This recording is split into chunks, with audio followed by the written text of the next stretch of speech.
You know that line, our deepest fear is not that we are inadequate. Our deepest fear is that we're powerful beyond measure.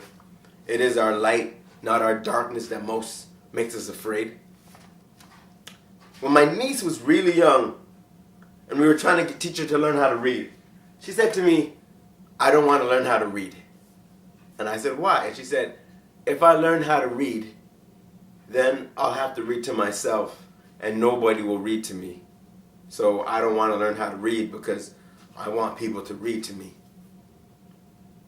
And that was really powerful to me because she's being like so honest, and it was impressive that at such a young age, she was like 4 or 5 or whatever, probably 4, that she could be so strategic to look ahead and then make decisions.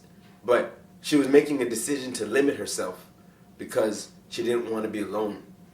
And something happened recently that made me have to think about that story, and it made me ask myself about how often do I limit myself or hold myself back because I'm afraid of what it might do or how it might change my relationships. You know what I mean? Like, we're so afraid of being different or being strange or just or being called out or feeling separate, feeling isolated, that we do hold ourselves back.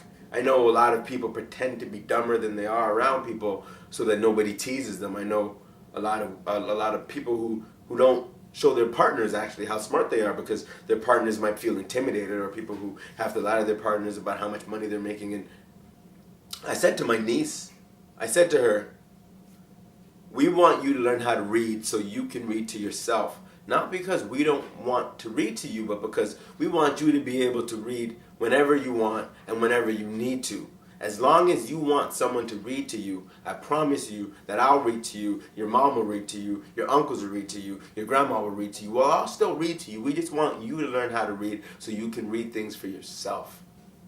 And she thought about it and said, cool. And like the next day, she was reading. So my question to you, because the question I'm asking myself now is, in what ways do you hold yourself back or choose to play small in order to fit in order to still be accepted as you are?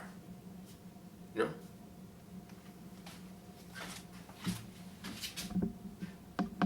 A lot of the times, what drives us to hold back is fear. So my friends and I, we have a rule. The rule is, once you identify a personal fear, a fear that's not going to, risk your life, once you identify a personal fear, you have to face it immediately. You have to face it. Whatever it is, you have to face it.